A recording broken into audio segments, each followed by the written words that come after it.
Assalamualaikum warahmatullahi wabarakatuh. Perkenalkan, nama saya Sinti Abista sebagai moderator yang akan membantu berjalannya acara presentasi kelompok ini yang beranggotakan Ina Fitriani, Alang Muhammad Najar, Salsabila Putri Mudia, Tasya Wulandari, Namira Fitriani, Rizky Tiara Putri, dan saya sendiri Sinti Abista. Selanjutnya, materi yang pertama akan disampaikan oleh saya sendiri, yaitu Cynthia Bista. Di sini saya akan memaparkan definisi komunikasi tertulis dalam pendidikan orang dewasa. Komunikasi tertulis adalah bagian dari program komunikasi yang ditujukan kepada mereka yang membaca. Dalam menggunakan alat komunikasi tertulis, yang penting adalah pesan sepadat mungkin bersifat pribadi, leaflet, atau pamphlet. Kalimat-kalimat pendek yang disusun dalam urutan yang logis dengan menyantumkan ringkasan akan menarik. Begitupun pernyataan langsung dengan contoh dan gurauan segar sebaiknya menjadi ciri atau gaya untuk menjelaskan dan menarik minat. Nah, selanjutnya, keberhasilan suatu publikasi atau berita tergantung pada seberapa jauh kita mengetahui apa yang kita katakan dan seberapa jauh kecermatan kita dalam merencanakan pesan. Bentuk komunikasi tertulis yang paling umum digunakan adalah surat, termasuk laporan berkala dan surat edaran, berita, poster, buletin, dan pamflet. Cukup sekian yang dapat saya sampaikan. Dilanjut dengan pemateri kedua, yaitu Saudari Tiara, dipersilahkan. Terima kasih kepada moderator. Saya di sini akan memaparkan materi selanjutnya, yaitu ada macam-macam komunikasi tertulis dalam pendidikan orang dewasa. Yang pertama ada laporan berkala dan surat edaran. Laporan berkala adalah laporan yang dikirim secara pribadi kepada orang banyak. Laporan berkala biasanya berisi lebih banyak teksnya dalam proporsi teks gambar dan ukuran halaman lebih kecil, sehingga ruang beritanya sempit dan terbatas. Surat edaran sifat pribadinya tidak sama seperti pada laporan berkala, memfokuskan pada suatu peristiwa, kejadian, atau keadaan lingkungan. Selanjutnya ada berita. Bagi sebagian organisasi, berita menunjuk pada artikel yang dicetak dalam surat kabar lokal. Menurut Flores Buno dan Lavastora menyatakan bahwa berita itu ditentukan oleh yang pertama kedekatan. Makin dekat informasi secara geografis dan psikologis dengan pembacanya, makin besar nilai beritanya. Yang kedua ada ketepatan waktu. Makin tepat waktunya, makin besar nilai informasinya. Yang ketiga ada kebijakan surat kabar. Surat kabar mempunyai kebijakan editorial yang mempengaruhi jenis dan jumlah informasi yang mereka publikasikan. Yang keempat ada menonjol. Orang atau tempat yang menonjol menyebabkan nilai berita bertambah besar. Yang kelima ada akibat atau pengaruh. Makin besar pembaca terpengaruh oleh informasi, makin besar nilainya. Yang keenam ada pusat perhatian orang. Pembaca akan tertarik dengan sesuatu yang menjadi pusat perhatian orang, seperti sesuatu yang luar biasa, konflik, kemajuan, emosi, dan lain-lain. Selanjutnya ada buletin, folder, leaflet atau pamflet. Buletin, folder, leaflet atau pamflet adalah informasi tertulis mengenai subjek khusus yang panjangnya bervariasi. Kesederhanaan sebaiknya menjadi kata kunci dalam mempersiapkan buletin pamflet dalam arti kesederhanaan dengan dan lengkap, singkat tetapi tidak dibuat-buat. Mungkin itu saja dari saya. Selanjutnya saya kembalikan kepada moderator. Terima kasih kepada Saudari Tiara yang telah memaparkan materinya. Selanjutnya, materi yang ketiga akan disampaikan oleh Saudari Tasya. Kepadanya dipersilakan. Terima kasih kepada moderator yang telah memberikan waktunya untuk saya memaparkan materi. Lanjutan dari macam-macam komunikasi tertulis dalam pendidikan orang dewasa. Yaitu yang pertama, yang keempat ada poster. Poster yaitu salah satu jenis media massa tertulis yang perlu diketahui dalam pendidikan orang dewasa. Poster ini berupa lembaran kertas atau karton dengan ilustrasi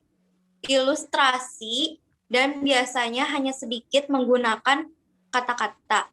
Lalu yang kelima ada menulis cepat. Akan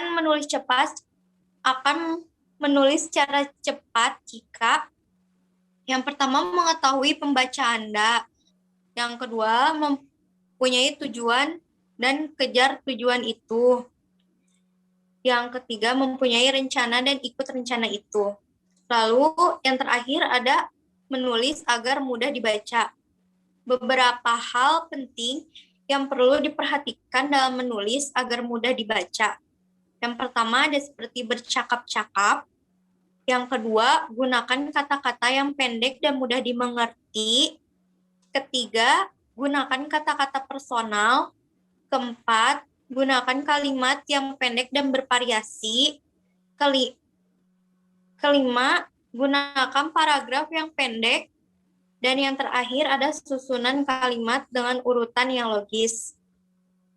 Sekian pemaparan dari saya kembalikan ke moderator. Terima kasih kepada Saudari Tasya yang telah memaparkan materinya. Materi yang selanjutnya akan disampaikan oleh Saudari Namira. Dipersilakan Saudari Namira. Terima kasih kepada moderator. Di sini saya akan memaparkan materi tentang prinsip-prinsip komunikasi tulisan. Terdapat prinsip dasar yang harus diperhatikan dalam komunikasi tulisan disebut dengan prinsip 7C, yaitu yang pertama, completeness yang artinya lengkap. Lengkap di sini pesan-pesan yang digunakan dalam suatu perusahaan akan disebut lengkap bila mengandung fakta-fakta yang diinginkan oleh pembicara. Karena hal itu, pesan harus menjawab semua pertanyaan, memberikan informasi tambahan yang dibutuhkan, dan periksa kembali apakah telah mencakup 5W plus 1H yang artinya who siapa, what apa, when kapan, where di mana, why kenapa, dan how bagaimana. Hal tersebut diperlukan saat Anda menjawab surat pengumuman atau pemberitahuan, misalnya surat pemesanan barang. Yang kedua ada conciseness yang artinya ringkasan. Ringkasan adalah suatu pesan yang bukan mengorbankan beberapa kata sehingga menjadi tidak lengkap dan kurang sopan, tetapi dihilangkan kata-kata yang kurang penting dan hindari pengulangan kata-kata. Sekian pemaparan dari saya kembalikan kepada moderator. Terima kasih kepada Saudari Namira yang telah memaparkan materinya. Selanjutnya materi yang selanjutnya akan disampaikan oleh Saudari Salsabila Putri Mudia.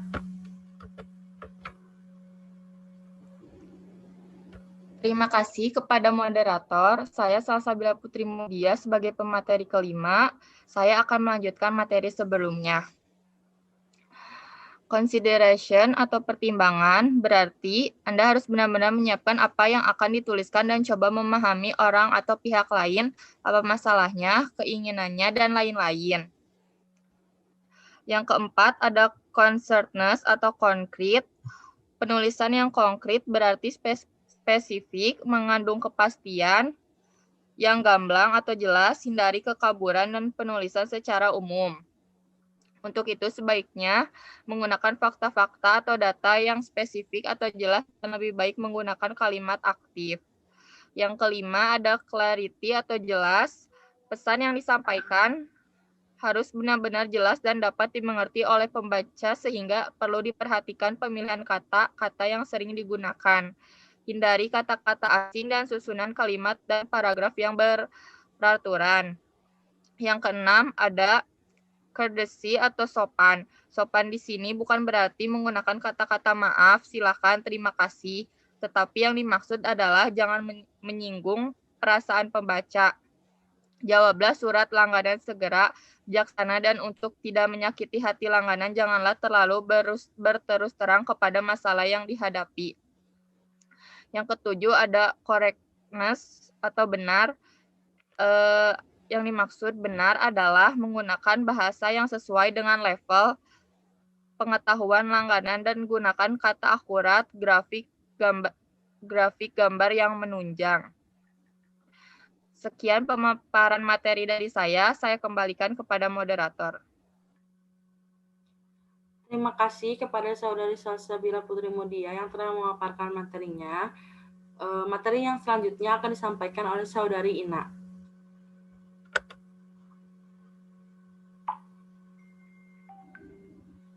Terima kasih kepada moderator yang telah memberikan waktunya. Materi yang selanjutnya yaitu hambatan komunikasi tertulis dalam pendidikan orang dewasa.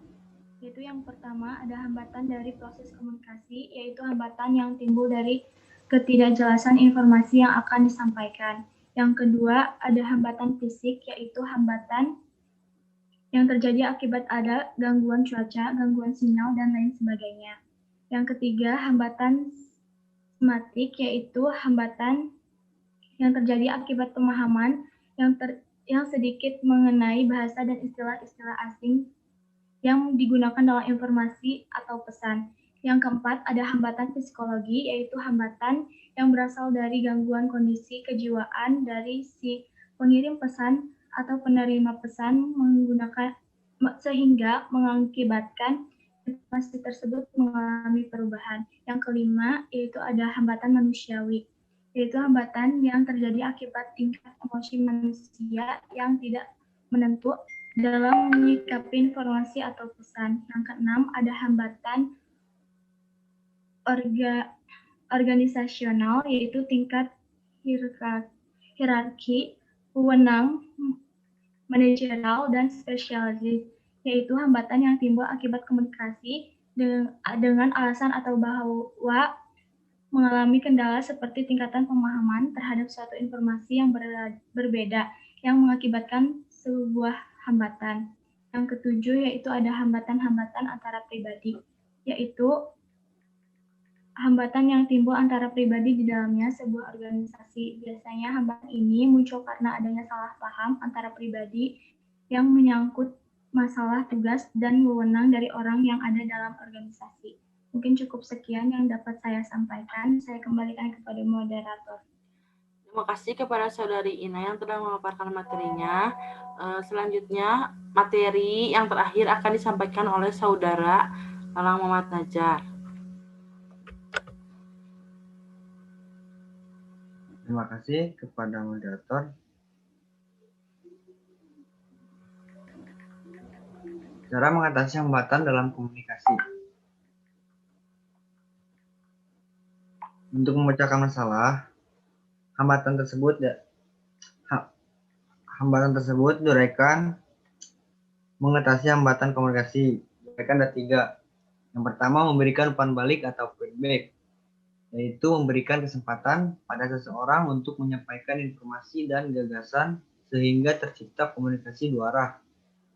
Yang kedua, mengenali si penerima berita, yaitu mengenali latar belakang, pendidikan, serta kondisi penerima pesan agar pesan yang disampaikan dapat diterima dengan baik dan mudah dimengerti oleh si penerima pesan. Yang ketiga, susunlah secara terperinci apa dan kenapa informasi tersebut harus disampaikan dan kepada siapa informasi tersebut akan disampaikan. Terima kasih. Saya kembalikan lagi kepada moderator. Terima kasih kepada Saudara Lalang yang telah memaparkan materinya. Selanjutnya saya akan menampilkan sebuah video.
Mungkin cukup sekian presentasi dari kelompok kami. Kurang lebihnya mohon maaf apabila ada kesalahan. Terima kasih sudah menyimak. Assalamualaikum warahmatullahi wabarakatuh.